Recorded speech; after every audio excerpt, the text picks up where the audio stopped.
ते पोरके झाले असं म्हणता येणार नाही. संपूर्ण महाराष्ट्र आज पोरका झाल्यासारखी परिस्थिती आहे. अपरिमित हा सुद्धा शब्द या ठिकाणी कमी पडेल एवढी मोठी हानी दादांच्या जाण्यामुळं या ठिकाणी झालेली आहे. अजितदादा बीडचे पालकमंत्री सुद्धा होते आणि बऱ्याचदा ते चूक द्यायची असेल त्याच्यावर त्याला बोलत होते, समजून सांगत होते. दादांचा तुमचा सगळा किस्सा आहे का ज्यामुळे तुम्ही दादांशी बोलले होते किंवा एका चांगला असा किस्सा दादांचा? हे बघा, थोडंसं दादा रागाने बोलणं म्हणजे ते बोलणं खाऊन घेणं म्हणजे फुलं पडल्यासारखं असायचं. त्यांनी कितीही रागावलं, मला वाटतं ज्याच्यावरती रागावलं तो सुद्धा 2 मिनिटाच्या नंतर खुश होऊन जायचा. अतिशय स्पष्ट वक्तेपणा आणि विचारांशी प्रामाणिकता आणि निष्ठा असणारं एक व्यक्तिमत्व होतं. काही ठिकाणी आमचे खटके उडत होते, परंतु त्याच्याबरोबर वैयक्तिक रिलेशन कधीही खराब नव्हती. वैयक्तिकरित्या एकमेकांशी प्रचंड प्रेमाने आम्ही वागायचो. दादा गेले म्हणजे दादा हे राज्याची संपत्ती होती.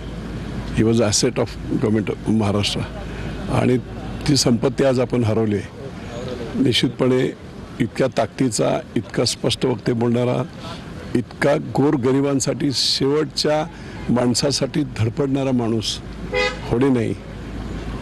खूप हानी मोठी झालेली, प्रचंड हानी झालेली. विलासराव देशमुख साहेब, लोकनेते गोपीनाथराव मुंडे साहेब यांचं अकाली जाण आपल्याला सोडून गेले. तर दादा गेल्यापासून एक अशी मनाला वाटतच नव्हतं की दादा इतक्या लवकर जातील. आणि दादांचा ज्यावेळेस पक्ष फुटला होता आणि ज्यावेळेस दादांनी पक्ष उभारण्यासाठी जितके कष्ट घेतले होते, जी दादांची राष्ट्रवादी काँग्रेस पार्टी म्हणून जी छाप वेगळी पडायची लोकांवरती, ती छाप आता वाटत नाही की ती दादा एक राष्ट्रवादीचे आकर्षण होते.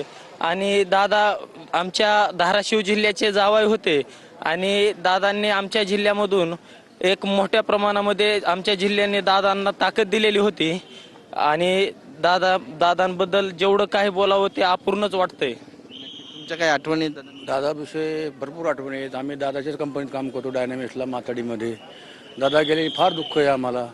असं वाटतं बारामतीचं मोठा भाव गेला का रातून दिवस झोपा नाही, लोक रडतात. बरंचसं असं आठवणी आहे की दादांचे की आम्ही 25 वर्षापासून राहतो. मी आता दादा पुन्हा कधी दिसणार नाहीये याची खंत आहे. हा, खंत आहे. बहुत वाईट वाटते गेलेले त्याच्यासाठी. काही आठवणी? आठवण दादाला भरपूर कामाचे, विकास करणारे माणसे दादा. दादांनी काय केलं बारामतीसाठी? बारामतीसाठी भरपूर विकास केला. असा विकास कोणीच केलेला आहे, एवढा विकास दादांनी. गुन्हेगारी वाढून दिली नाही अजिबात दादांनी. आता माणसांना, सर्वसामान्य माणसांना भीती आहे की गुन्हेगारी वाढते काय बारामतीत. आता गुन्हेगारीपती बारामती एक नंबर. कुठली कोयता गँग नाही, कुठलं काय नाही. लेडीची छाडछाड नाही, कधी काही नाही. दादा असल्यामुळे बारामतीत भांडणाचा प्रकारच नाही. इथून पुढे आता भविष्यात सांगता येणार नाही. दादांची जागा कोणी घेईल? कारण दादा येणार म्हणलं की प्रशासक हे सतर्क व्हायचे आणि त्यांच्या कामासाठी कधी न चुकता लगेच हजर व्हायचे.